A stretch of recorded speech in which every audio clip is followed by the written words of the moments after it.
আসসালামু আলাইকুম এভরিওয়ান। কেমন আছো তোমরা সবাই? তোমরা জানো তোমাদের এসএসসি পরীক্ষার কিন্তু আর বেশি দেরি নেই। সো তোমাদের এসএসসি পরীক্ষার টপিকগুলি, চ্যাপ্টারগুলি এমন ভাবে পড়তে হবে যাতে তোমার কোশ্চেনের মধ্যে অথবা এক্সামের মধ্যে তোমাদের কোনো ঝামেলা না থাকে। ওকে? তো তোমরা আমরা 24 ঘন্টা টাইম পাই।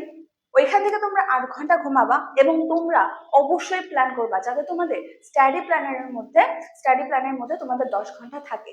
কারণ তোমাদের এসএসসি পরীক্ষার আর বেশি দেরি নেই। এখন তোমরা যদি ঢিলামি দাও তাহলে কিন্তু তোমরা এক্সামে কোনোভাবেই 18+ মার্ক তুলতে পারবে না। বুঝছো?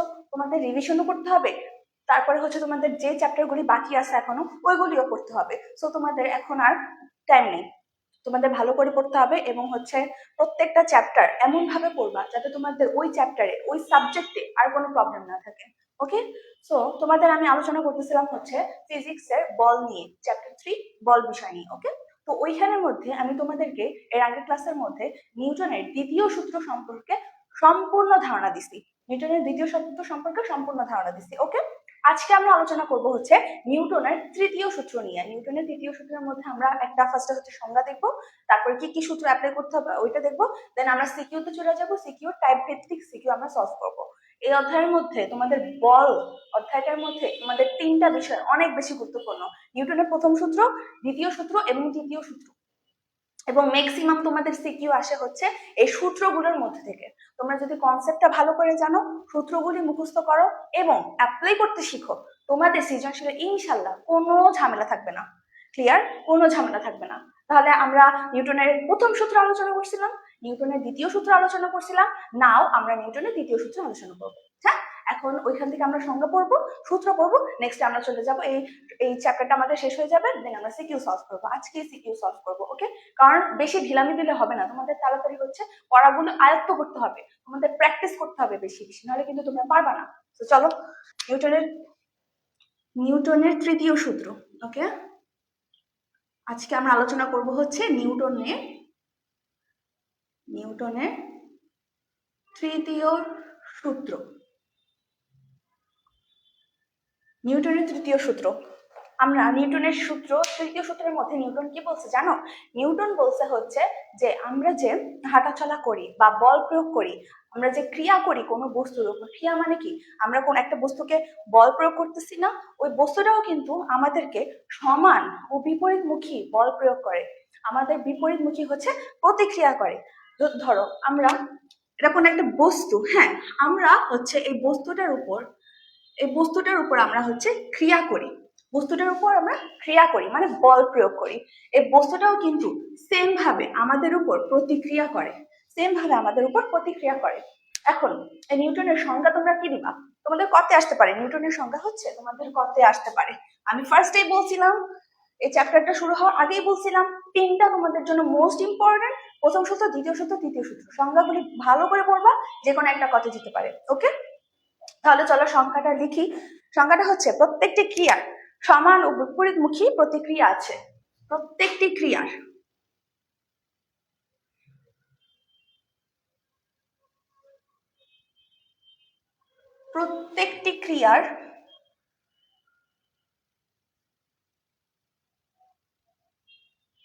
সমান ও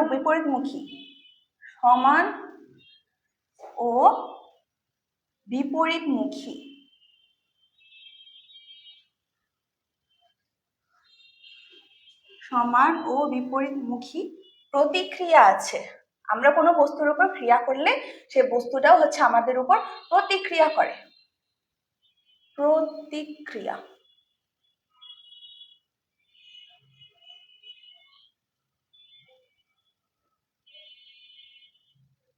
এখন তোমাদের যদি উদাহরণ বলে, যে উদাহরণ তোমরা কি কি দিতে পারবো, উদাহরণের মধ্যে মনে রাখবা আমরা 3টা উদাহরণ সবচেয়ে বেশি দিই। একটা হচ্ছে জাহাজ,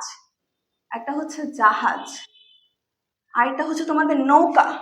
এটা তোমাদের সংজ্ঞাতে দেওয়া লাগবে না, জাস্ট বোঝানোর জন্য বলতেছি যে এই কয়েকটা উদাহরণ তোমাদের মধ্যে থাকে, তোমাদের বোঝানোর জন্য 3টা উদাহরণ তোমাদের বই খুললে তোমরা দেখতে পারবা, 3টা উদাহরণ দেওয়া আছে। একটা হচ্ছে জাহাজ, আরেকটা হচ্ছে নৌকা, এন্ড থার্ড নাম্বার হচ্ছে মোস্ট ইম্পর্টেন্ট বন্দুক।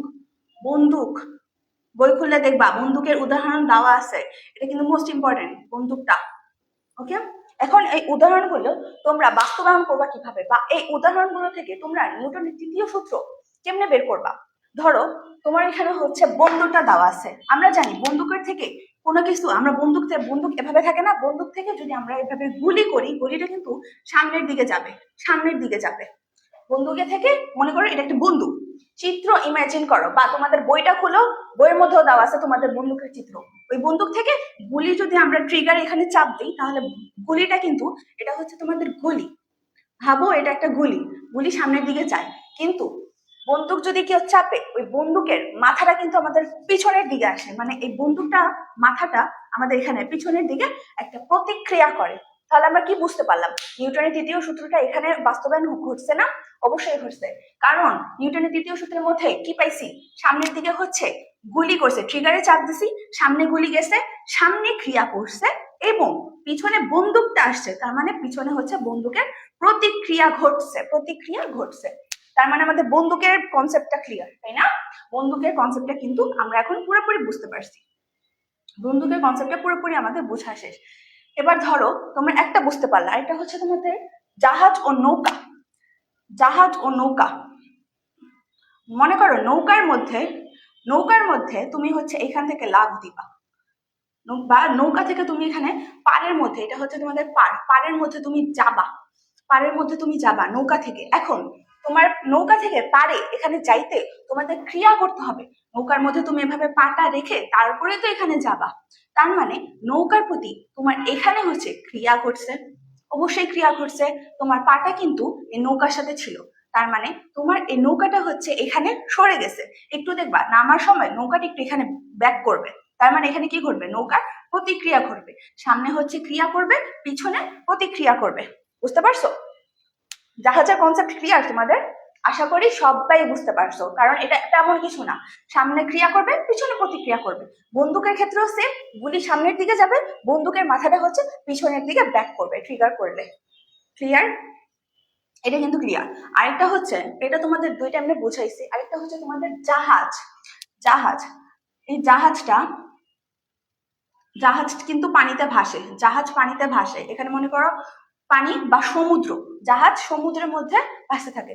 জাহাজ কিন্তু ভারী একটা জিনিস, আমরা সবাই জানি, কিন্তু সমুদ্র হচ্ছে জাহাজের থেকেও বিশাল বড়, সমুদ্র জাহাজের থেকে অনেক বড়, এবং সমুদ্রের মধ্যে কিন্তু অনেক হিউজ পরিমাণে পানি থাকে। হ্যাঁ, এই পানি কি করে, পানি হচ্ছে জাহাজকে উপরে ভেসে থাকতে সাহায্য করে। পানি যেহেতু বড়, আয়তনের অনেক বৃহৎ, এবং হচ্ছে জাহাজটা খুবই ক্ষুদ্র, এই পানির তুলনায় জাহাজ অতি ক্ষুদ্র, কারণ সমুদ্র হচ্ছে আমরা জানি বিশাল বড়, কিন্তু জাহাজটা ওই সমুদ্রের মধ্যে খুবই ক্ষুদ্র, তাই এই পানি কি করে, ওর দিকে একটা হচ্ছে প্রতিক্রিয়া করে, এবং জাহাজ এই পানির দিকে ক্রিয়া করে, জাহাজ পানির মধ্যে ভাসতে থাকে, তাই এটা হচ্ছে ক্রিয়া করে, তাই জাহাজ আমাদের সমুদ্রের প্রতি ক্রিয়া করে, আর এই সমুদ্র হচ্ছে জাহাজের প্রতি প্রতিক্রিয়া করে। সমুদ্র জাহাজের প্রতি আমাদের কি করে, প্রতিক্রিয়া করে, প্রতিক্রিয়া করে। তিনটা কনসেপ্ট তোমাদের, তিনটা উদাহরণ দিছি নিউটনের তৃতীয় সূত্র থেকে, তোমাদের তিনটা উদাহরণ দিছি, তিনটা উদাহরণও কিন্তু তোমার বোঝার কথা, এমন ভাবে বুঝাইছি, ক্রিয়া প্রতিক্রিয়া, জাস্ট ক্রিয়া আর প্রতিক্রিয়া। ক্লিয়ার? আই হোপ তোমরা সবাই বুঝতে পারছো। নিউটনের সূত্র থেকে আমরা জাস্ট নিউটন একটা কথাই বলছে, তুমি যে হাঁটো, তুমি কিন্তু তোমার পা কিন্তু সামনে যায়, তার মানে কি করে, তোমার পা হচ্ছে মাটির দিকে একটা ক্রিয়া করে, তোমার পা মাটির প্রতি একটা ক্রিয়া করে, এবং তোমরা যে হাইটা সামনে যাও, মাটিও কিন্তু এই পায়ের প্রতি একটা প্রতিক্রিয়া করে, মাটিও পায়ের প্রতি একটা প্রতিক্রিয়া করে, না হলে তো আমরা ওইখানে যদি হাঁটতে পারতাম না, আমরা তো মাটির মধ্যে দাঁড়া থাকতে হইতো, আমাদের প্রতিক্রিয়া করে বলেই আমরা সামনে যেতে পারি। দ্যাটস ওয়াই এটা হচ্ছে ক্রিয়া প্রতিক্রিয়ার একটা কনসেপ্ট, নিউটনের তার সূত্র দ্বারা এটাই প্রমাণিত করছে। তিনটা উদাহরণ বুঝেছি, তিনটা উদাহরণ কিন্তু আমাদের বোঝানো শেষ, সংজ্ঞা শেষ। কতে আসলে আমরা দিতে পারবো না? অবশ্যই দিতে পারবো। তার মানে নিউটনের তৃতীয় সূত্র আমাদের সম্পূর্ণ বোঝা হয়েছে। এবার আসো ঘর্ষণ বল। ঘর্ষণ বল,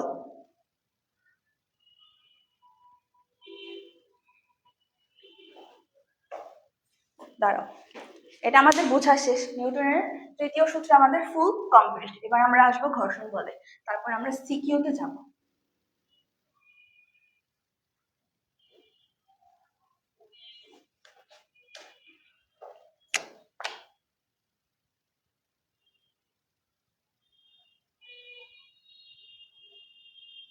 ঘর্ষণ বল, ঘর্ষণ বল। এই ঘর্ষণ বলের কনসেপ্টটা আমরা কিভাবে বুঝবো? মনে করো এখানে তুমি আসো, আগে থিওরি বুঝবা, তারপরে সবকিছু কনসেপ্ট ক্লিয়ার করার জন্য সূত্র অবলম্বন করবা। ওকে, এটা হচ্ছে একটা বস্তু, জাস্ট ইমাজিন এটা কোনো কিছু একটা বস্তু বা বক্স তুমি করতে পারো।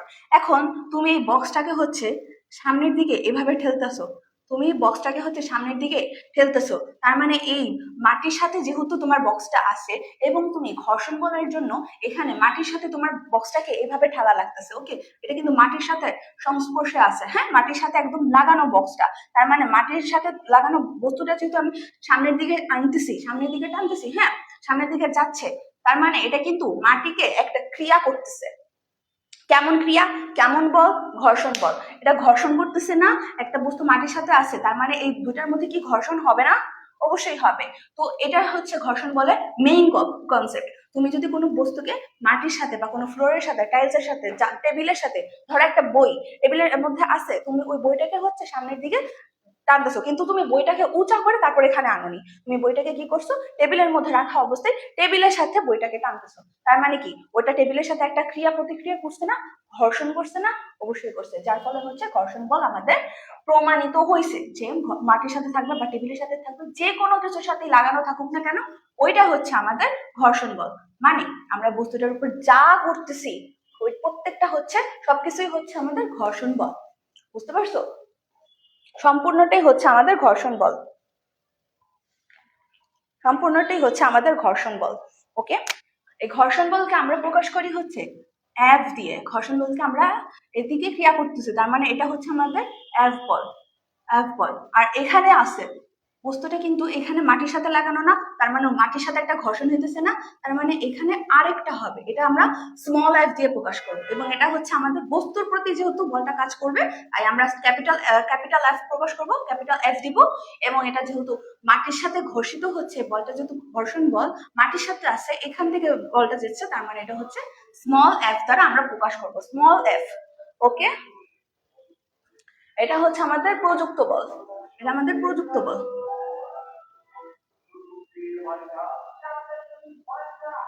এটা আমাদের প্রযুক্ত বল, যে বলটা আমরা দিচ্ছি। আর মাটি যে বলটা বস্তুটাকে দিচ্ছে, ঘর্ষিত হচ্ছে, সেটা আমাদের হচ্ছে ঘর্ষণ বল, সেটা আমাদের হচ্ছে ঘর্ষণ বল, ঘর্ষণ বল। Concept clear? বুঝতে পারছো? এটাই হচ্ছে আমাদের মেইন কনসেপ্ট ঘর্ষণ বলের।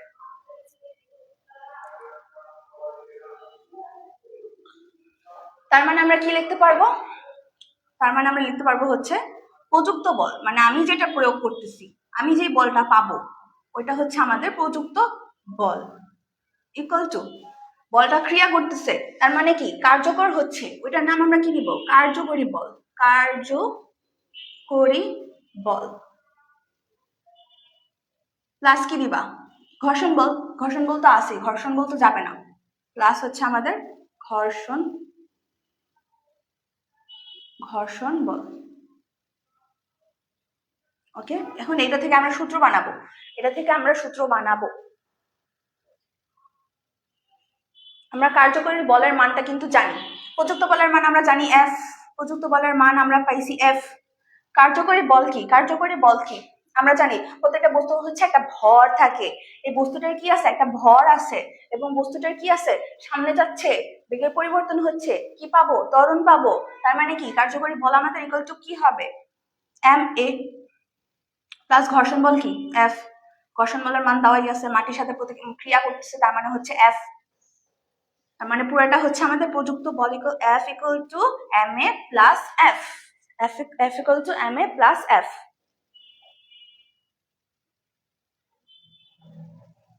এটা হচ্ছে আমাদের মেইন কনসেপ্ট।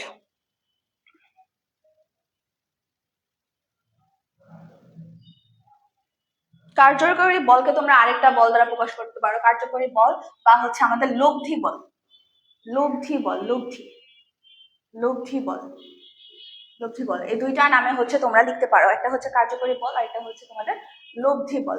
ওকে,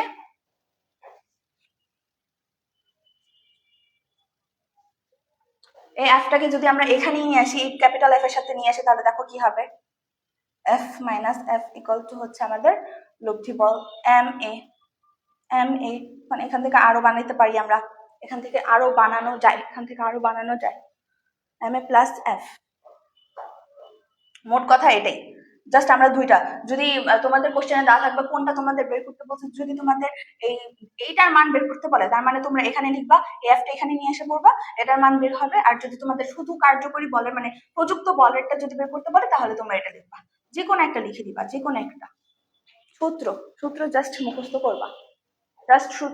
করবা, আর কিছু না। এখন আমরা লাস্ট টপিকে চলে যাব, দেন আমরা সিকিউতে যাব। Last topic and CQ. ঘর্ষণ বলটা কিন্তু তেমন একটা ইম্পর্টেন্ট না, জাস্ট তোমাদের মাঝে মধ্যে খতে দিয়ে দেয়, খতে এসে পড়ে মাঝে মধ্যে, এছাড়া আর কিছুই না। ঘর্ষণ বলের প্রকারে চলে যাব আমরা।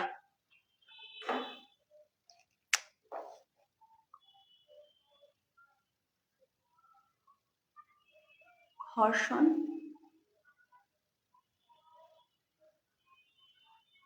বলের প্রকার, ওকে। ঘর্ষণ বল কত প্রকার? 4 প্রকার। ঘর্ষণ বল হচ্ছে আমাদের 4 প্রকার।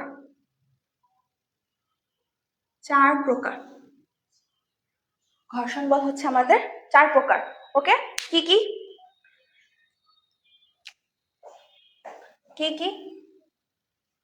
1 2 3 4, 4 প্রকার। মনে রাখবা, স্থিতি ঘর্ষণ,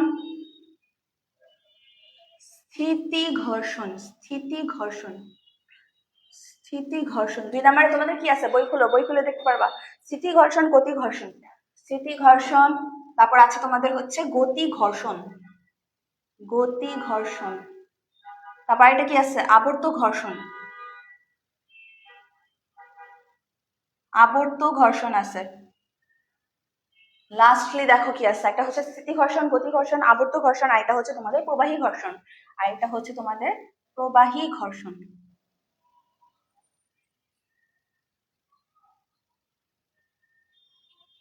প্রবাহী ঘর্ষণ, ওকে। 4টা পাইছি আমরা। ঘর্ষণ বলের প্রকৃতি 4 প্রকার।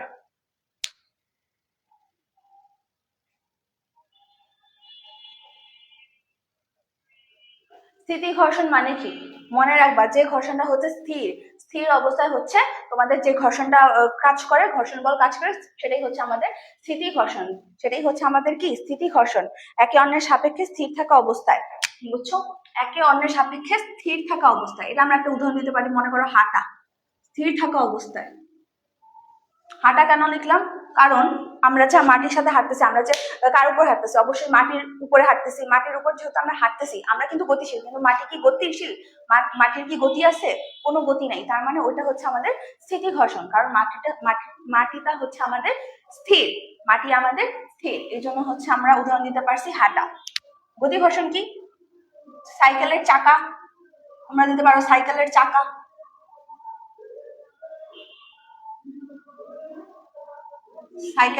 দিতে পারো, কারণ কি? আমরা সাইকেলটা যেহেতু চালাই, সাইকেলের কিন্তু একটা বেগ থাকে, সাইকেলের চাকাটা কিন্তু এভাবে গোল গোল ঘুরতে থাকে, এবং আমরা সাইকেলের উপরে বসে কিন্তু আমরা যে কোনো জায়গায় যাতায়াত করি। হ্যাঁ, তার মানে সাইকেলের চাকাটা গতিশীল। দ্যাটস ওয়াই আমরা এই গতিশীলের মধ্যে উদাহরণ কি দিছি, গতি ঘর্ষণের মধ্যে উদাহরণ দিছি হচ্ছে সাইকেলের চাকা। আবর্ত ঘর্ষণ, সাইকেলের চাকা উদাহরণটা দিছি, বুঝতে পারছো? একটা হচ্ছে হাঁটা, সেকেন্ডটা হচ্ছে সাইকেলের চাকার ব্রেক বা ঘর্ষণ। আবর্ত ঘর্ষণের মধ্যে আমরা জানি চাকা লাগানো সুটকেস, এর মধ্যে উদাহরণ দিচ্ছি চাকা লাগানো সুটকেস।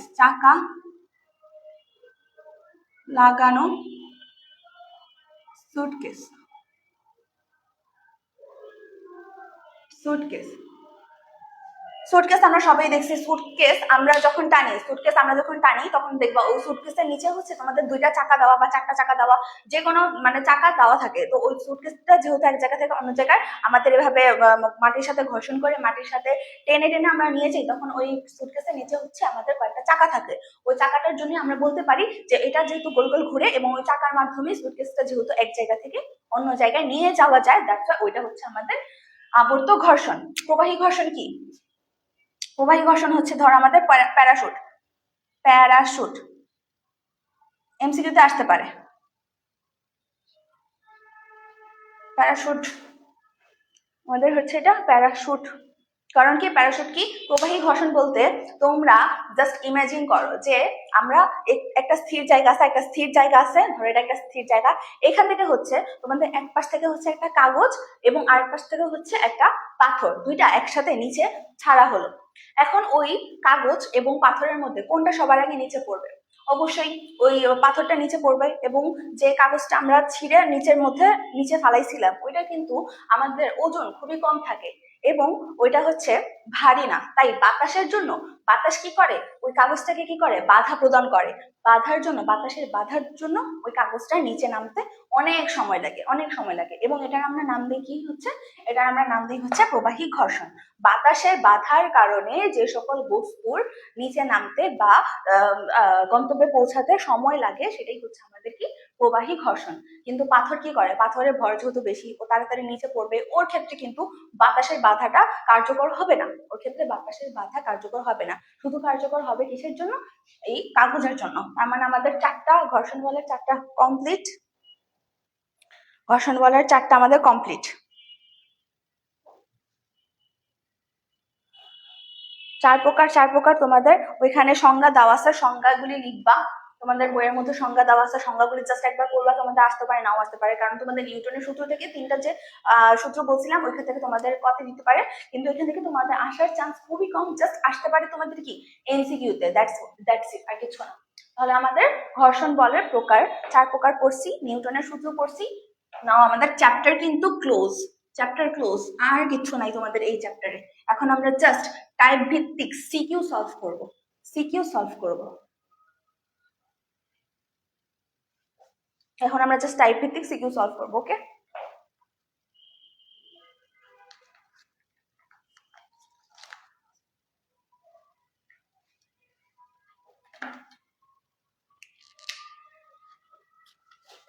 খেয়াল করো তোমাদের টাইপ 1, টাইপ 1 এর আজকে টাইপ 1 কমপ্লিট করব। ওকে,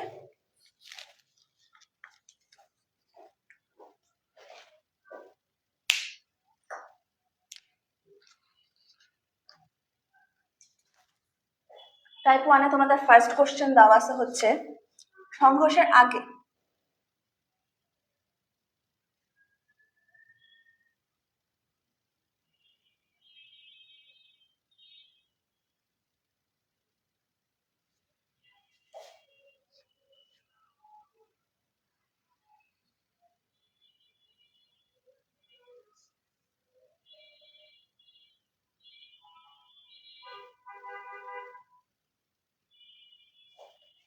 আমাদের আরেকটা দেওয়া আছে মান, এটা হচ্ছে 65 কিলোমিটার/আওয়ার।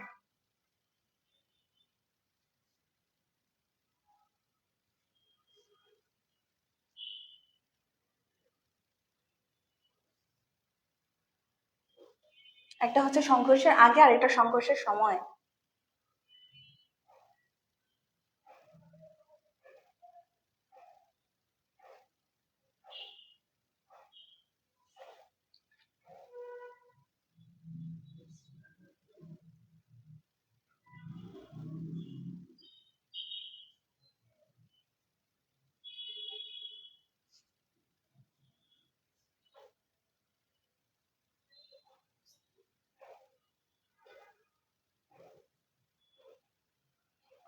সংঘর্ষের পর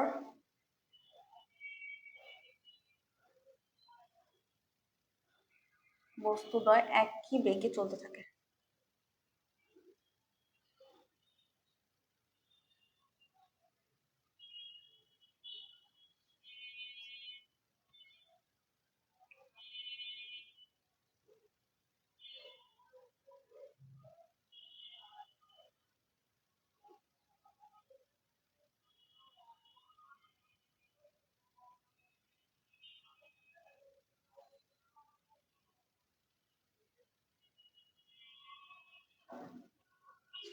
এটা হচ্ছে তোমাদের কোশ্চেন, ফুল কোশ্চেন। এটা তোমাদের গতে বলছে হচ্ছে তোমাদের দুইটা ভর দেওয়া আছে, দেন হচ্ছে তোমাদের কিলোমিটার দেওয়া আছে, কত কিলোমিটার এর মান, দেন হচ্ছে আদিবেগ দেওয়া আছে, শেষ বেগ দেওয়া আছে, সংঘর্ষের আগে তোমাদের হচ্ছে এইটা ভর দেওয়া আছে দুইটার, মানে দুইটা বস্তু আমাদের কল্পনা করতে হবে। এটা হচ্ছে 50 কিলোমিটার আর এটা হচ্ছে 65 কিলোমিটার। তোমাদের দ্রুত দেওয়া আছে বা সময় দেওয়া আছে, এবং সংঘর্ষের সময় একটা হচ্ছে এই পাশে যাচ্ছে আর একটা ওই পাশে যাচ্ছে, মানে একই বেগে চলতে থাকে। বলছে সংঘর্ষের পর বস্তুটা একই বেগে চলে। এখন মিলিত বস্তুর বেগ নির্ণয় করো। মিলিত বস্তুর বেগ নির্ণয় করো। এক্ষেত্রে কিন্তু আমরা একটা সূত্র করছিলাম যে m1 প্লাস m2, এখানে একটা, তারপরে v ছিল, v বের করতে হবে। v মানে কি, ব্র্যাকেটে দিয়ে আমাদের v কিন্তু বাইরে দেওয়া ছিল, তার মানে ওইটা হচ্ছে মিলিত বেগের সূত্র। মিলিত বেগের সূত্র, ওই সূত্রটা দিয়ে কিন্তু আমরা এটা কমপ্লিট করতে পারি। ওই সূত্রটা লাগবে, ওই সূত্রটা আমাদের লাগবে। এখন এখান থেকে আমাদের, এটা কিন্তু কিলোমিটার পার আওয়ারে দেওয়া আছে দুইটাই। এখন এখান থেকে আমাদের আদি বেগ বের করতে হবে আর শেষ বেগ বের করতে হবে। ওজন দেওয়াই আছে দুইটার। এটা হচ্ছে আমাদের m1 m2, আর তোমাদের বের করতে হবে আদি বেগ, একটা দুইটারই আদি বেগ বের করতে হবে। এটা হচ্ছে আমাদের m1 m2, এই দুইটার আদি বেগ বের করতে হবে। u1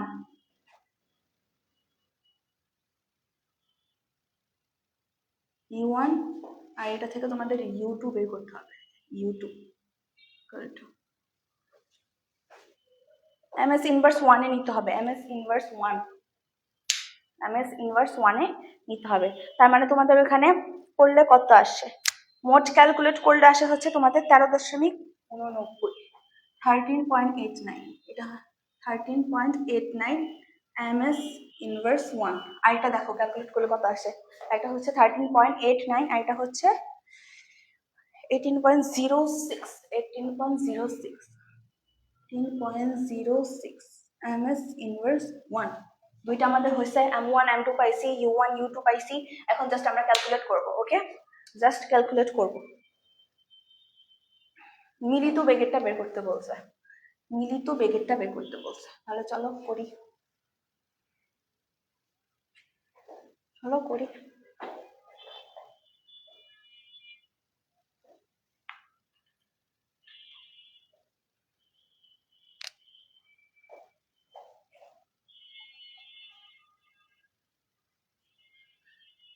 মিলিত বেগ v বের করব, মিলিত বেগ v বের করব।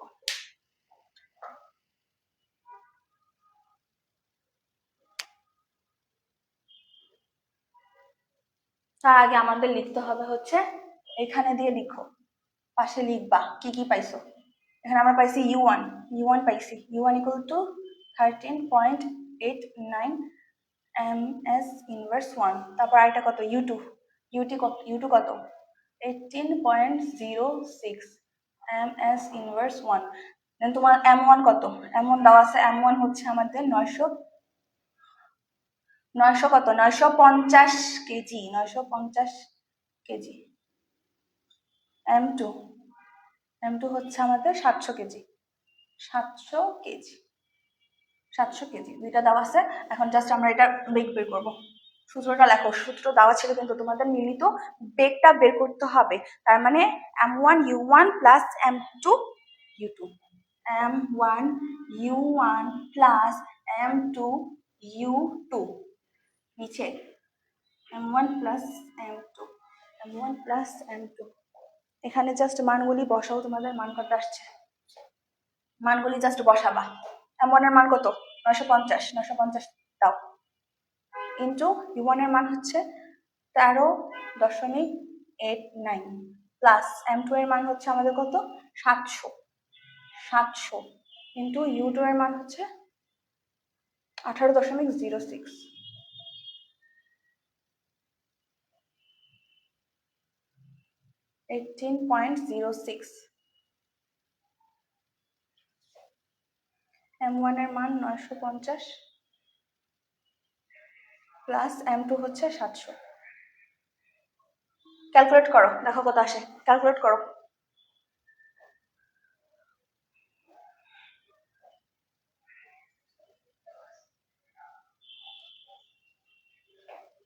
তোমাদের আরেকটা জিনিস খেয়াল করতে হবে, ওইখানে যে আমি বলছিলাম যে সংঘর্ষের পরে দুইটা ব্যাগ একসাথে মিলিত হবে, কিন্তু তোমাদের সংঘর্ষের সময় কিন্তু এটা আমাদের উল্টা দিকে যাচ্ছে, মানে এই পাশে আছে, এটা এখানে সঠিকভাবে যেতেছে, কিন্তু এটা কিন্তু আমাদের উল্টা হবে, উল্টা অপোজিটে। তার মানে আমরা 18, এটার কিন্তু মান আমরা পাবো হচ্ছে মাইনাসে পাবো, ইউ2 এর মান কিন্তু আমরা মাইনাসে পাবো, এই যে -18 পাবো, এখানে দিয়ে দেবা -18, কারণ এটা এই পাশ দিয়ে আসতেছে। দুইটা বস্তু সংঘর্ষের আগে কিন্তু দুইটা বস্তু, একটা হচ্ছে সামনের দিকে যাবে, 950 কেজিটা সামনের দিকে যাবে, কিন্তু এই 700 কেজিটা হচ্ছে আমাদের বিপরীত মুখে যাবে, বিপরীত দিকে, ইউ2। ওকে, ক্যালকুলেট করো, দেখো কত আসে। ক্যালকুলেট করলে আসে হচ্ছে আমাদের 0.335, 0.335, 0.335 ইনভার্স 1, 0.335 পজিটিভ মান পাইছি। তার মানে দুইটা বস্তু থেকে আমরা হচ্ছে পজিটিভ মানটা বের করতে পারছি। ক্লিয়ার? তোমাদের এটা ক্লিয়ার? দেখো, সূত্র আমাদের একটাই, বলছে মিলিত বেগের মান বের করতে। মিলিত বেগের জন্য আমাদের সূত্র মুখস্থ আছে, v = m1u1 + m2u2 divided by m1 + m2। ওকে, এটা জাস্ট আমাদের সূত্র।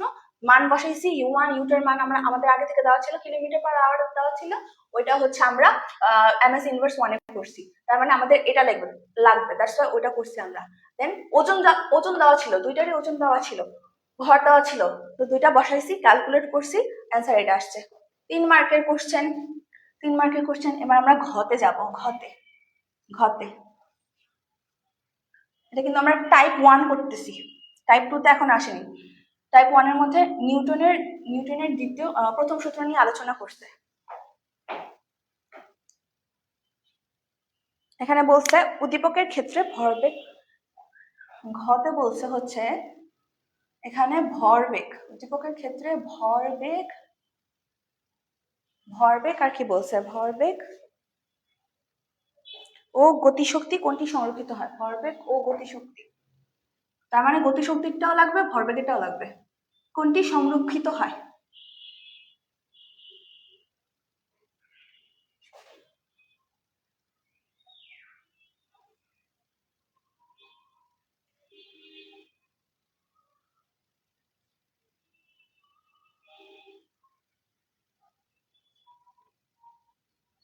কোনটি সংরক্ষিত হয়, তার মানে আমাদের ফার্স্টে কি বের করতে হবে, ভরবেগটা বের করতে হবে। দুইটার জন্য বের করতে হবে, একটা হচ্ছে সংঘর্ষের আগে আর একটা হচ্ছে সংঘর্ষের পরে।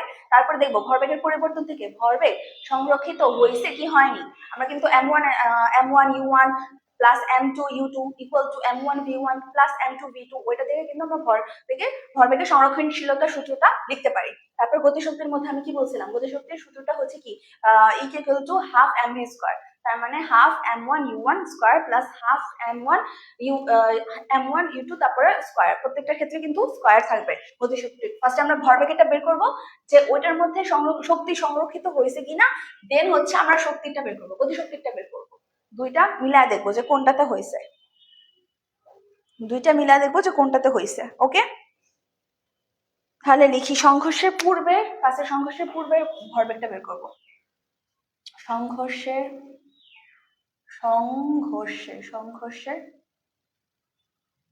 পূর্বে, এটা আমরা পূর্বে ভরবেগ, এটা হচ্ছে আমাদের সংঘর্ষের পূর্বের ভরবেগ, m1u1 + m2u2, m1u1 + m2u2 = m1 এর মান কত, 950, u1 এর মান কত, 13.89 প্লাস m2 এর মান হচ্ছে আমরা জানি 700 ইন্টু u2 এর মান হচ্ছে আমাদের 18.06, এটা কিন্তু মাইনাসে আসছে।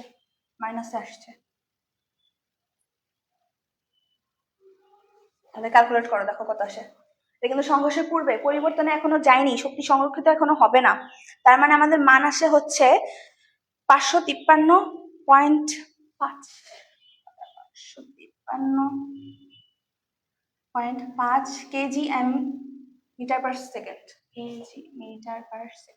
এটা হচ্ছে আমাদের সংঘর্ষের পূর্বেরটা আমাদের শেষ। এবার সংঘর্ষের পরে, দুইটা কিন্তু সংঘর্ষের পূর্বে, তারপর পরে, তারপর পরিবর্তন থেকে দেখবো যে শক্তি সংরক্ষিত হয়েছিল কিনা, দেন আমরা গতিশক্তিতে যাব।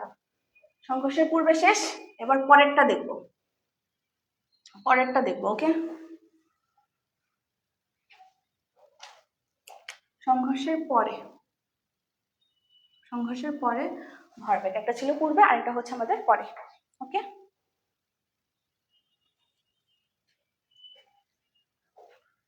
এখানে হবে m1 plus m2 into V. V কেন দিছি? আমরা তো বলতে পারতাম যে m1 u1 m1 v1 plus m2 v2, এটা লেখা যেত না? কিন্তু আমাদের কিন্তু কোশ্চেনে বলছিল যে পরবর্তী কি সংঘর্ষের পরে কিন্তু দুইটা বস্তু কি করছে, মিলিতভাবে আমরা বেগ বের করছিলাম, মিলিত বেগ বের করছিলাম, যেটা বের করছিলাম। তার মানে আমাদের এটা দিয়ে কাজ করতে হবে। m1 এর মান 950 জানা, প্লাস m2 এর মান 700 ইন্টু মিলিত বেগের মান কত হয়েছে দেখো। মিলিত বেগের মান আমরা বের করছিলাম হচ্ছে 0.335 metre per second square, 0.335 metre per second square. মান কত আসে? আমাদের মান আসে হচ্ছে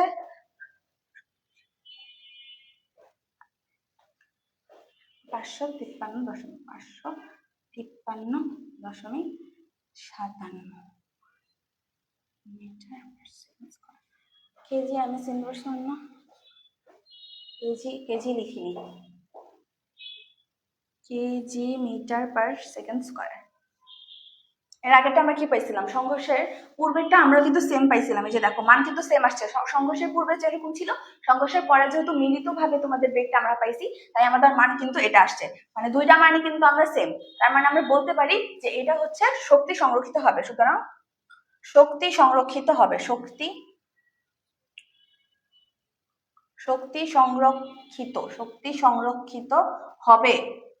সংরক্ষিত হবে। এবার আমরা গতিশক্তিটা বের করব। ভরবেগেরটা আমাদের কমপ্লিট, ভরবেগেরটা আমরা জানি, সংঘর্ষের পূর্বেরটা বের করছি, পরেরটা বের করছি, দুইটা মিলে একই মান আসছে, মানের কোনো পরিবর্তন হয়নি। দ্যাট মিনস আমাদের শক্তি সংরক্ষিত হবে। গত আমরা পাইছিলাম মিলিত বেগ পাইছি, তাই আমরা হচ্ছে m1 plus m2 into V দিছি।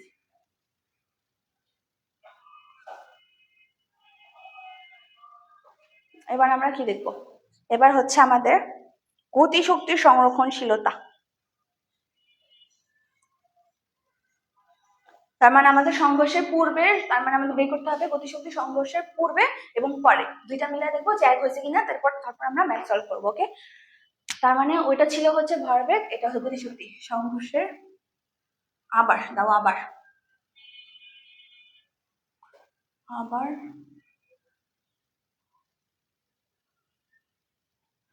সংঘর্ষের পূর্বের গতিশক্তি। এবার কিন্তু গতিশক্তি, যে এটা সংঘর্ষের পূর্বের গতিশক্তির সূত্র কি?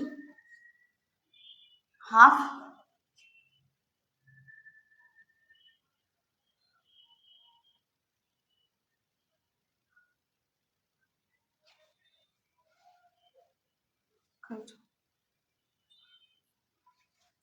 সূত্র, ঠিক আছে? Half m1 u1 square plus half m2 u2 square. তার মানে পূর্বেরটা এখন আমরা বের করব। আমি এর মান জানি 900 ইন্টু ইউ এর মান আমরা জানি হচ্ছে 13.89 নাও, প্লাস হাফ দাও, হাফের হাফ দিয়ে দিবা, এটা অনেকে মিস করে, হাফ দিতে ভুলা যায়। ইন্টু হচ্ছে আমরা কত দিব? m2 এর মান পাইছি 700, m2 এর মান দেওয়া আছে হচ্ছে আমাদের 700 ইন্টু আমাদের এটা যেহেতু নেগেটিভে আসছে, তাই আমাদের অবশ্যই ব্র্যাকেটটা দিতে হবে। ব্র্যাকেটের পর আমরা লিখবো 18.06। এখন ক্যালকুলেট করো সংঘর্ষের পূর্বে গতিশক্তি তোমাদের কত হয়। দেখো সংঘর্ষের পূর্বে তোমাদের গতিশক্তি হয় 205800 জুল, 205800 জুল। এটা হচ্ছে তোমাদের সংঘর্ষের পূর্বের গতিশক্তি। ভরবেগ আমরা কি করছিলাম? ভরবেগ বের করতে বলছে, গতিশক্তি বের করতে বলছে, দুইটা কি সেম নাকি ওটা জানতে চাইছে। তার মানে আমাদের এখানে চারটা স্টেপ ফলো করতে হবে। একটা হচ্ছে তোমাদের সংঘর্ষের পূর্বে ভরবেগ, সংঘর্ষের পরের ভরবেগ, আরেকটা হচ্ছে গতিশক্তি, সংঘর্ষের পূর্বে গতিশক্তি, আরেকটা হচ্ছে সংঘর্ষের পরের গতিশক্তি। বুঝতে পারছো? আমরা তিনটা কমপ্লিট করছি, আরেকটা বের করতে পারলে আমরা বুঝতে পারবো যে এটা সংঘর্ষের শক্তি সংরক্ষণ করছে কিনা, এটা কি শক্তি সংরক্ষণ করছে কিনা বুঝতে পারবো। এটা আমরা বের করছি সংঘর্ষের পূর্বেরটা, এখন আমরা পরেরটা বের করবো, সংঘর্ষের পরের গতিশক্তি। সংঘর্ষের পরের গতিশক্তি। ম্যাথগুলি কিন্তু তেমন একটা কঠিন না, দেখছো ম্যাথগুলি কিন্তু তেমন একটা কঠিন না। তোমরা হচ্ছে সূত্র জানো, তারপর যেটা বের করতে বলছে ওই সূত্র নিয়ে কাজ করছো, মান বসাইছো, ম্যাথ কমপ্লিট, অ্যান্সার। ওকে, তার মানে সূত্র পারলেই হবে আমাদের। তাহলে সংঘর্ষের পরে গতিশক্তি আমরা জানি, সূত্র জানি, half m1 v1 square plus half m2 v2 square. স্কয়ারটা দিতে ভুলে যাও না, যে স্কয়ারটা কিন্তু দিতে হবে, স্কয়ার মাস্ট দিতে হবে। ওকে, তাহলে দেখো m1 এর মান কত আসে, m1 এর মান হয়েছে আমাদের 950। 950 ইন্টু v1 এর মান, v1 এর মান আমরা পাইছিলাম না, v1 এর মান হচ্ছে 0.335।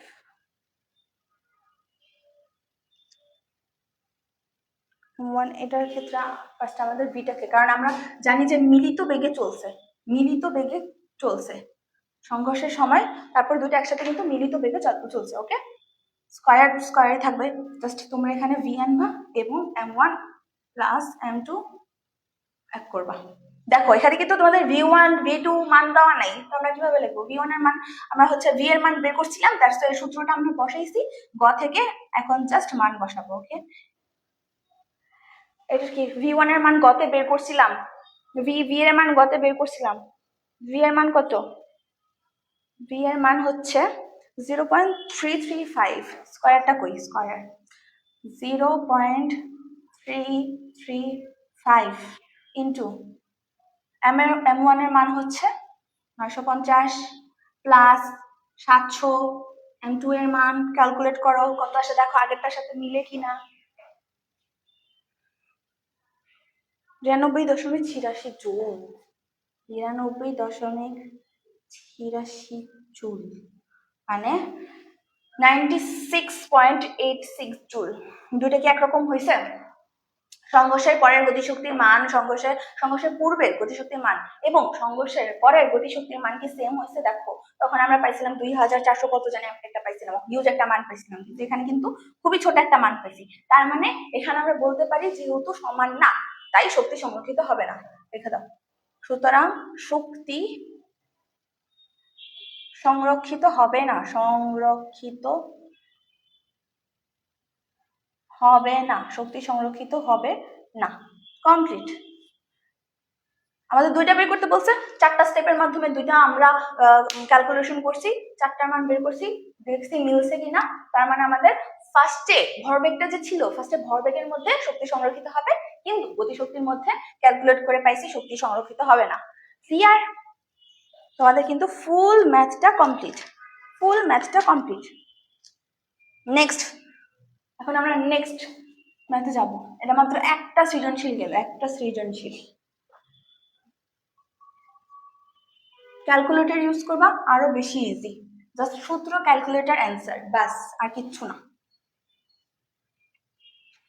জাস্ট থিওরিটা একটু ভালো করে বুঝা নিবা, কোশ্চেনে দেখবা যে কেমন কোশ্চেন চাইছে, কোশ্চেন ঠিক কোশ্চেনের মতোই অ্যান্সার দিতে হবে।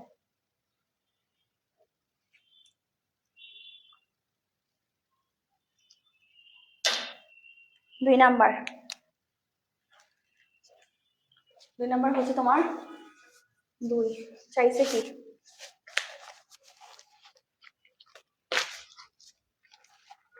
হচ্ছে আমাদের দেখো 10 কেজি ও 5 কেজি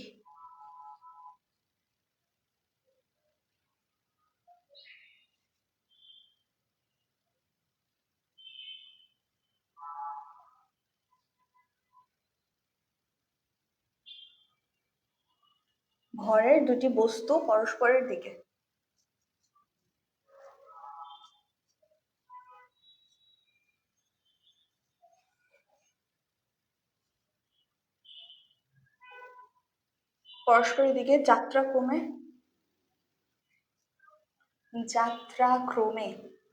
যাত্রাক্রমে হচ্ছে তোমাদের 20, আরেকটা তথ্য পাইছি 20 ms ইনভার্স 1 এবং দুইটা একসাথে দেওয়া আছে 30 ms ইনভার্স 1 বেগে গতিশীল, তার মানে v বেগে গতিশীল। কোশ্চেন থেকেই বলা যায় কোনটা কি গতিশীল। যাত্রার শুরুতে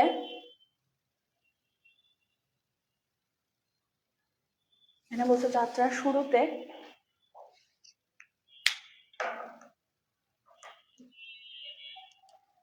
তাদের মধ্যবর্তী দূরত্ব ছিল 1 কিলোমিটার। যাত্রার শুরুতে তাদের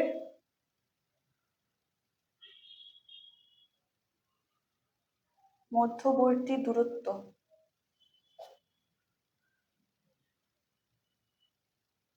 আমরা পাইছি হচ্ছে 1 কিলোমিটার। আরেকটা ইনফরমেশন দাও। স্থিতিস্থাপক ঘর্ষণ হয়। এখানে ঘর্ষণের নাম দিয়ে দিছে স্থিতিস্থাপক ঘর্ষণ। কতগুলো ইনফরমেশন। স্থিতিস্থাপক ঘর্ষণ হয়। স্থিতিস্থাপক ঘর্ষণ হয়। ওকে, তার মানে আমাদের কি বের করতে বলছে? যাত্রা শুরুর কতক্ষণ পর বস্তুদ্বয়ের মধ্যে সংঘর্ষ হবে। গতে কি চাইছে? যাত্রা শুরুর কতক্ষণ পর, টাইম। যাত্রা শুরুর কতক্ষণ পর বস্তুদ্বয়ের মধ্যে দুইটা বস্তুর মধ্যে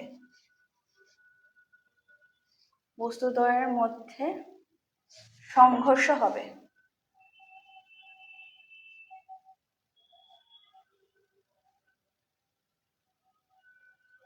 এটা আমাদের বের করতে বলছে, মানে আমাদের টাইম জানতে চাইছে যে কতক্ষণ পর।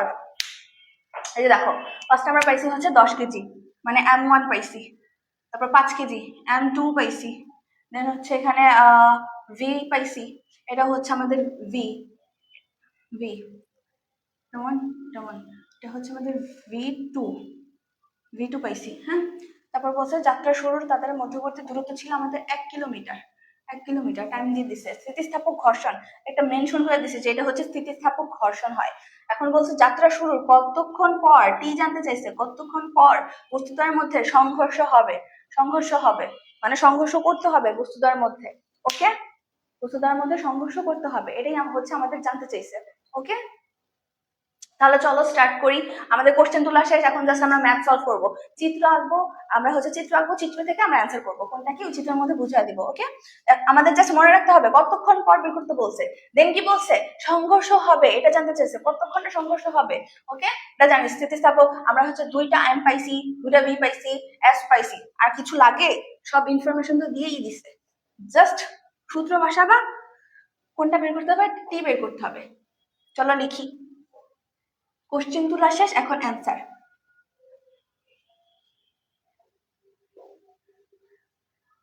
কোশ্চেন তোলা শেষ, এখন জাস্ট আমরা অ্যান্সার করব। ওকে, থিওরি আমরা জানি যে এখানে হচ্ছে একটা 10 কেজি ভরের বস্তু। থিওরিতে বলছে 10 কেজি ভরের একটা বস্তু, এন্ড এটা হচ্ছে আমাদের ধরো এ, এবং এটা হচ্ছে 5 কেজি। 5 কেজি মানে 2টা পাইছি, এবং এখান থেকে এখানে যাত্রা শুরু করছে, তার মানে এখানে থামছে। আর এটা হচ্ছে তাদের 1 কিলোমিটার। 1 কিলোমিটার এখান থেকে এখানে দূরত্ব মনে করি হচ্ছে, তারা কত দেওয়া হচ্ছে কোশ্চেনে, কি বলছিল? 1 কিলোমিটার যাত্রা শুরু করছিল। 1 কিলোমিটার যাত্রা শুরু করছিল। ওকে,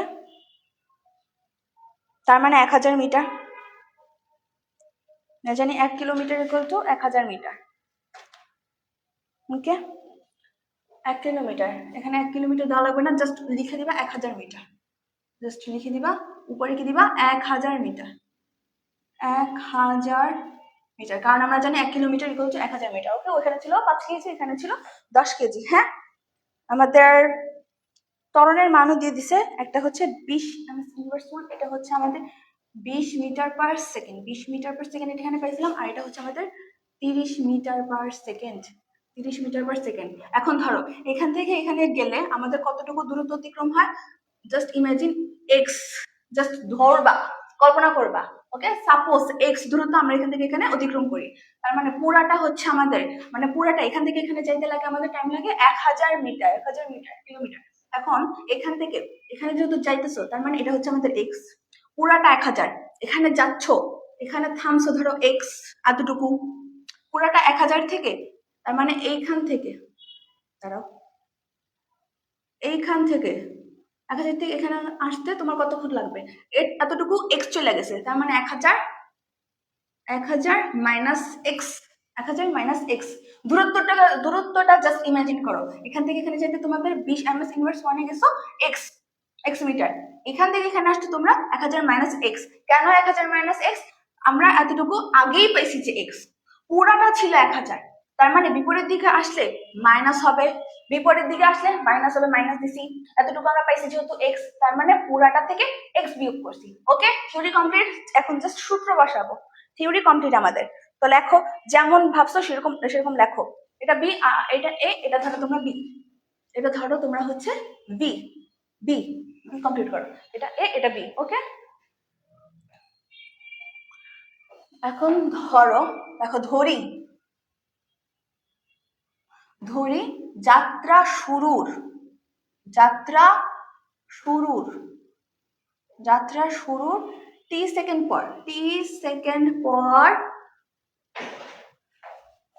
তাদের মধ্যে সংঘর্ষ হবে, টি সেকেন্ড পর সংঘর্ষ হবে। কারণ আমাদের টাইম জানতে চাইছে, আমরা জানি না যে কতক্ষণে সংঘর্ষ হবে, আমরা জানি না কতক্ষণে সংঘর্ষ হবে, তাই আমরা ধরছি যে টি সেকেন্ড পর আমাদের হচ্ছে সংঘর্ষ হবে। ওকে, তার মানে টি সেকেন্ডে এই বস্তুর অতিক্রান্ত দূরত্ব, এই যে এ বস্তুর, এটা হচ্ছে এ, এটা এ। ওকে, তার মানে আমরা লিখতে পারি এই যে টি সেকেন্ড, টি সেকেন্ডে, টি সেকেন্ডে এ বস্তুর অতিক্রান্ত দূরত্ব, অতিক্রান্ত দূরত্ব, অতিক্রান্ত দূরত্ব হচ্ছে আমাদের কত? এক্স, এক্স, এক্স মিটার বা যেটাই তোমরা ধরো, দূরত্ব হচ্ছে এক্স। এক্স কে আমরা লিখতে পারি হচ্ছে 20 টি, 20 টি লিখতে পারি, কারণ এখান থেকে এখানে আসছে কত সেকেন্ডে, এত টাইম দেওয়া আছে কিন্তু এতটুকু, তার মানে 20 টি ধরতে পারি, 20 এক্স, 20 এক্স। এটা হচ্ছে এ বস্তু, এ বস্তুর অতিক্রান্ত দূরত্ব 20 টি এক্স এর, এক্স এর ক্ষেত্রে 20 টি, এখানে টি হবে।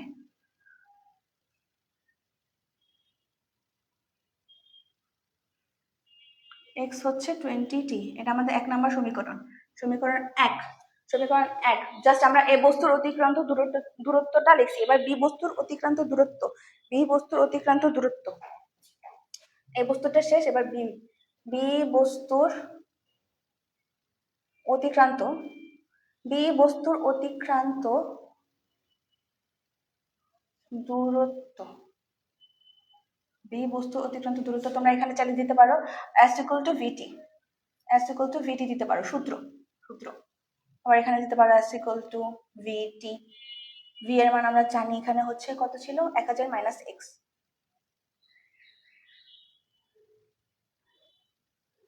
1000 মাইনাস এক্স আমরা হচ্ছে পাইছিলাম, 1000 মাইনাস এক্স ইকুয়াল টু 30 টি, 30 দেওয়া আছে এখানে, মান দেওয়া আছে 30, 30 টি। এই বস্তু থেকে অতিক্রান্ত দূরত্ব s equal to vt, v এর মান আমরা দিছি 20 এবং t এর জায়গায় থাকবে এটা আমাদের x এর মান, কারণ আমরা x মিটার দূরত্ব অতিক্রম করছিলাম, এবং এখান থেকে হচ্ছে b বস্তুর অতিক্রান্ত দূরত্ব s equal to vt, 1000 minus x দূরত্ব অতিক্রম করছিলাম লিখছি, এবং এটা কত সময় অতিক্রম করছিলাম, v হচ্ছে 30 ms ইনভার্স 1 এখানে অতিক্রম করছিলাম। ওকে, তার মানে দুইটা বস্তুর হয়েছে কমপ্লিট, দুইটা বস্তুরটা আমরা লিখছি, এবার জাস্ট ক্যালকুলেট করব, এবার জাস্ট ক্যালকুলেট করব, ক্যালকুলেট করলে কত হয়, এটা মুছে ফেলি, এই দুইটা তোমরা বুঝছো। ওকে, দুইটা তোমরা তোমাদের জাস্ট দূরত্ব বের করছি, এবার ক্যালকুলেশন, ক্যালকুলেশন ফার্স্টে তোমাদের এতটুকু দিতে হবে, এতটুকু দিতে হবে। নাও, নাও তোমাদের লিখতে হবে হচ্ছে 1000 মাইনাস, 1000 মাইনাস কত ছিল, 30 নাকি 20, 1000 মাইনাস হচ্ছে 20 t equal to 30, minus 20 t equal to 30 t. এবার ক্যালকুলেশন করো, এখানে নিচে নিচে করতে হবে, খাতার মধ্যে ওইটা তুলে তারপর নিচে নিচে করবা, এখানে 1000 থাকবে, 1000 থাকবে, 30 টি ছিল, প্লাস আমাদের টাইম বের করতে হবে, এই যে টাইম, টাইম বের করতে হবে, প্লাস ওইটাই পাশে আসলে দেন একসাথে করলে 50 50 এখানে নাও, 50টি এখানে নাও, ইকুয়াল টু 1000 এখানে করো, পুরাটা এখানে নিছো। ওকে, এবার জাস্ট টি বের করবো। টি ইকুয়াল টু আমাদের 1000 আসে উপরে আর 50 যাবে হচ্ছে আমাদের নিচে। ক্যালকুলেট করো, দেখো কতক্ষণ সময় পর হচ্ছে সংঘর্ষ হয়েছে। 20 সেকেন্ড, আমাদের এখানে 20 সেকেন্ড পর, 20 সেকেন্ড পর, 20 সেকেন্ড পর কোশ্চেন আস্ক করছিল যে কতক্ষণ পর তোমাদের হচ্ছে বস্তুটার মধ্যে এটা আর এটার মধ্যে সংঘর্ষ হবে। আমরা পাইছি 20 সেকেন্ড পর। ওকে, কিভাবে পাইলাম? এই বস্তুটা এখানে আসছে, এত বেগে আসছে, ওটার সাথে বেগের সাথে আমরা টি গুণ করছি, যেহেতু আমাদের টি বের করতে হবে, এবং এটা হচ্ছে 30 মিটার পার সেকেন্ডে আসছে, এটার সাথেও টি গুণ করছি কারণ আমাদের টি বের করতে হবে। এটা এক্স এ আসছে এতটুকু, এবং এটা পুরাটা থেকে এক্স মাইনাস করছি, তার মানে এটা এখানে এতটুকু। ওকে, লাস্টে ক্যালকুলেশন করলে দেখা যায় -20t, মানে এটা থেকে হচ্ছে আমরা এটা বিয়োগ করছি কারণ আমাদের এখান থেকে আসছে, তাই আমাদের এটাই ফার্স্টে লিখছি, তারপরে এটা এই পাশে লিখছি। ওকে, দেন ক্যালকুলেট করে আমরা পাইছি হচ্ছে 20 সেকেন্ড। সুতরাং 20 সেকেন্ডের সংঘর্ষ 20 সেকেন্ডের সংঘর্ষ করবে, 20 সেকেন্ডের সংঘর্ষ করবে। টাইম পাইছি টি ইকুয়াল টু 20 সেকেন্ড।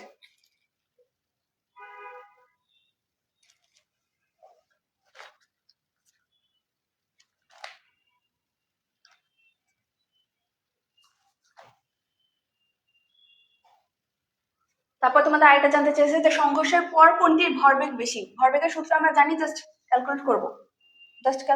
ওকে, কি জানতে চাইছে হচ্ছে, এটা তোমাদের ঘ নাম্বার বলছে সংঘর্ষের পর কোনটির ভরবেগ বেশি, সংঘর্ষের পর কোনটির ভরবেগ বেশি। ওকে, চলো করি। আর এটাই হচ্ছে আমাদের লাস্ট, সংঘর্ষের পর কোনটির ভরবেগ বেশি, এটাই হচ্ছে আমাদের লাস্ট। তাহলে সংঘর্ষের পরের ভরবেগটা আমরা বের করি। সংঘর্ষের পরের বেগ, সংঘর্ষের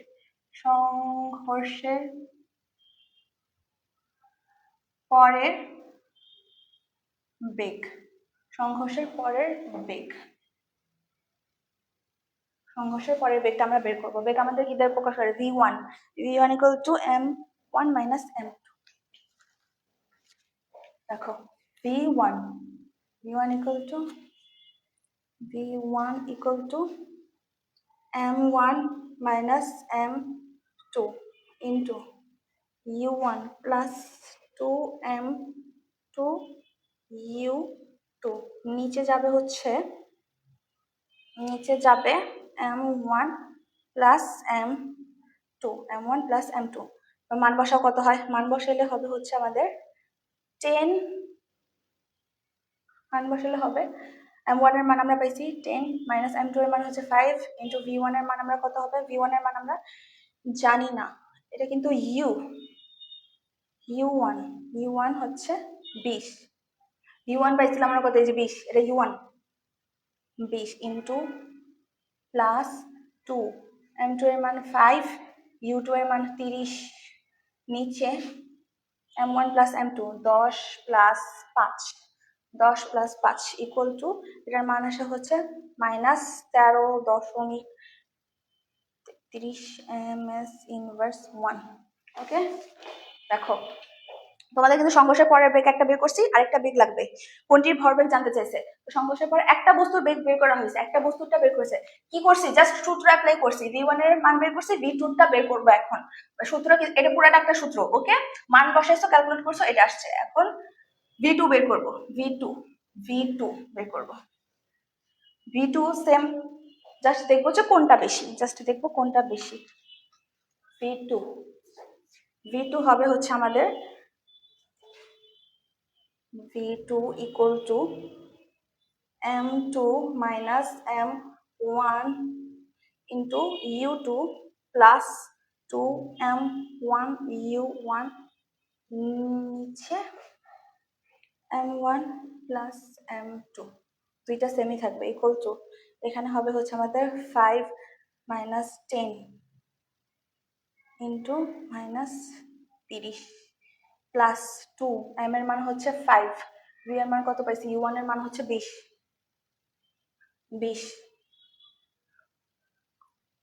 পাইছি। এখন নিচে তোমাদের লিখতে হবে m1 m2, তার মানে 10 প্লাস 5, ক্যালকুলেট করলে হয় হচ্ছে 36.67, m is inverse 1, 36.67 আসে হচ্ছে তোমাদের মান। তার মানে কোনটা বেশি, এর আগে পাইছি হচ্ছে নেগেটিভ একটা পাইছি যে 13 দশমিক সামথিং আসছিল, আর এখন হচ্ছে তোমাদের পজিটিভ আসছে 36.67।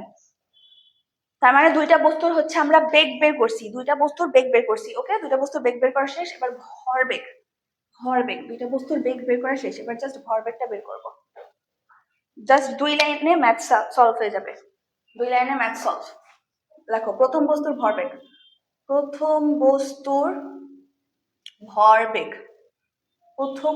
ভরবেগটা বের করব, কারণ দুইটা বেগ বের করছিলাম। প্রথম বস্তুর ভরবেগ ইকুয়াল টু, আমরা জানি p ইকুয়াল টু mv, তার মানে প্রথমটা যেহেতু 1 তাই প্রত্যেকটা জায়গায় 1 লিখছি, ওকে। এখন মান বসাবো 10, তারপরে এটা v1 এর মান কত আসছে 13.33 equal to 133.33 kgm s inverse 1। এবার দ্বিতীয় বস্তুর ভরবেগ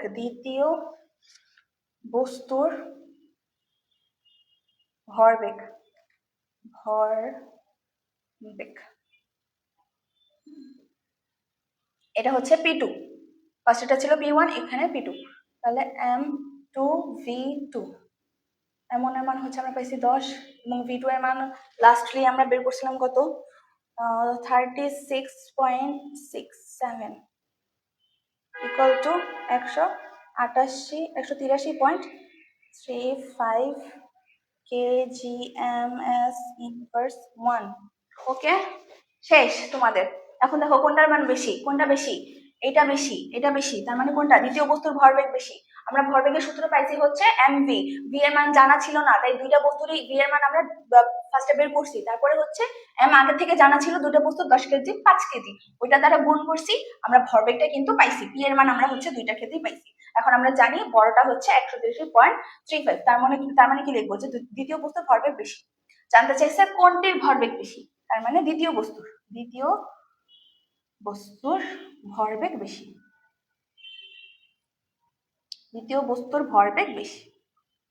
কমপ্লিট। তোমাদের টাইপ 1 শেষ, টাইপ 1 তোমাদের ফুললি কমপ্লিট। তোমাদের সিকিউতে আর কোনো সমস্যা থাকবে না। সিকিউর মধ্যে তোমাদের ভরবেগের সংরক্ষণশীলতা, তারপরে গতিশক্তির সংরক্ষণশীলতা, তোমাদের ভরবেগ যা ছিল টোটালি কমপ্লিট করেছি। জাস্ট তোমরা গাইড বই দেখবা সেম টাইপের ম্যাথ তোমাদের দেওয়া থাকবে, ওকে। তার মানে তোমাদের টাইপ 1 শেষ, কমপ্লিট। নেক্সট আলোচনা করবো হচ্ছে টাইপ 2 এবং 3, মানে হচ্ছে নিউটনের দ্বিতীয় সূত্র এবং তৃতীয় সূত্র থেকে নেক্সট আমরা সিকিউ সলভ করব। আজকে হচ্ছে ইম্পর্টেন্ট যা সিকিউ ছিল তোমাদের জন্য, তোমাদের পরীক্ষার মধ্যে আসতে পারে, টেস্টে আসতে পারে, বোর্ডে আসতে পারে, যে টাইপের ম্যাথ আসতে পারে, সব কিন্তু তোমাদের এই ক্লাসে কমপ্লিট করাইছি। তোমাদের দুইটা ম্যাথ করেছে, এখান থেকে তোমাদের আসবে, জাস্ট এখানে প্যাটার্নটা জাস্ট একটু চেঞ্জ করে দিবে, তোমাদের এখানে হচ্ছে নাম্বার চেঞ্জ করে দিবে, জাস্ট দ্যাটস ইট। তোমরা জাস্ট গাইড বইটা থেকে কিছু ম্যাথ প্র্যাকটিস করবা, কিছু না বুঝলে কমেন্ট করেও বুঝাই দিব, নো ওয়ারিজ, ওকে। কোনো প্রবলেম হবে না ইনশাল্লাহ। তাহলে আজকের জন্য এতটুকুই, সবাই ভালো থাকো। নেক্সট ক্লাসে নিউটনের দ্বিতীয় সূত্র নিয়ে আলোচনা করবো, ওকে। আসসালামু আলাইকুম।